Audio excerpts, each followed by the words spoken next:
at mabilis po lumaki. Tama. O sige, Donna, matutulog na ako, ha? Ngayon pa lang, ha? Para may chance si Tito Ryan, ha? Nako, si Tito Ryan. Umaga pa nga lang po eh. Umaga pa lang daw, dapat matulog ka na. O sige, andito na si Donna Claire Galvez. Go, Donna!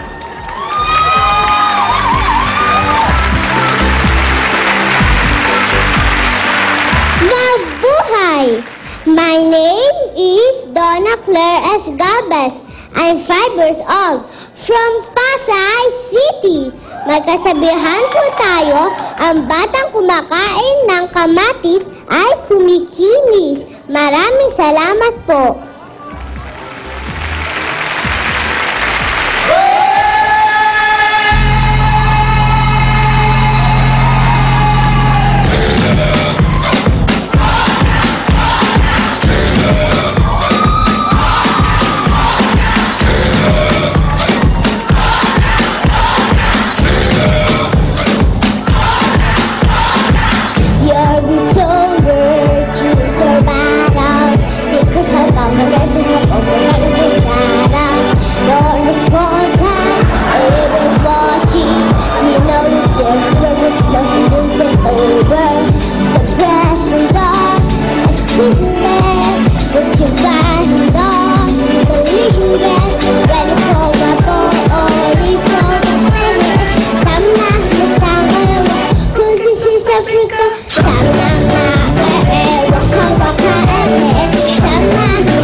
Pero nice one din, Mami Sheila. Hindi ko alam kung sino mas entertaining sa inyong dalawa.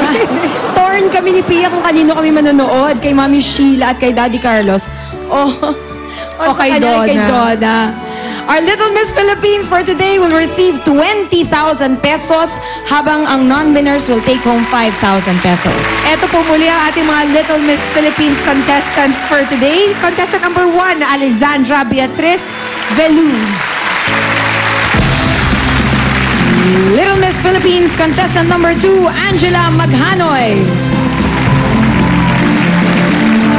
And our Little Miss Philippines contestant number 3 is Donna Claire Galvez. At habang tinatali pa po ang kanilang scores, tanungin naman natin ang mga tao dito sa studio kung sinong bet nila. Contestant number 1 ba?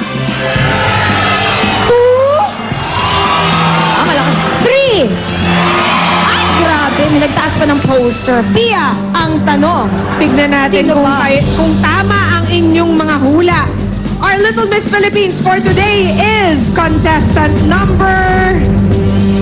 Magaling kayo sumuri. Number 3! Donna Claire Galvez. But we'd also like to thank our 2 little misses. Well done din sa inyong dalawa. Good job, girls! At ayan na ang inyong mga parents and Lola, si Lola Teresita.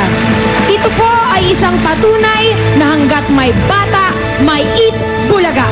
Susunod na po, Junior Pinoy Head na naman sa pagbabalik ng Eat Bulaga. Pero ngayon, mamimigay muna tayo ng papremyo sa mga dabarkad sa barangay.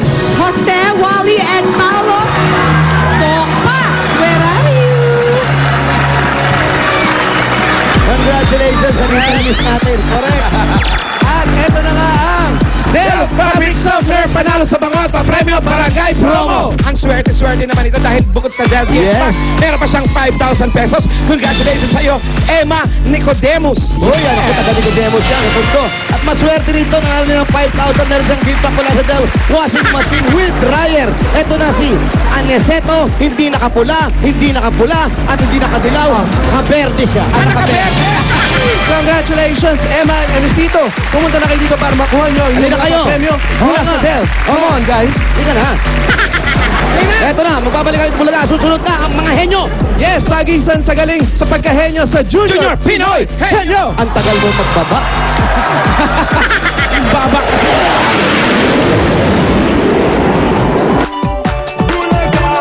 Hello mga Dabarkat!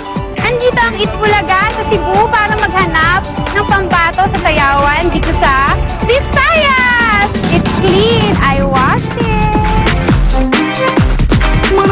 pambato ng sayawan mula sa iba't ibang barangay sa Cebu at ilang mga lugar sa Visayas ang sumubok sa hamon ng PMB. Lahat sila nagpaandar. Bloom, bloom!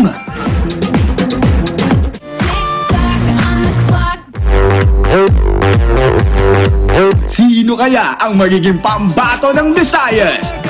Sa mga pambato naman ng Mindanao, mag-audition na ngayon sa MCCC Mall Davao Activity Center, Matina, Davao City. PMB, pambato ng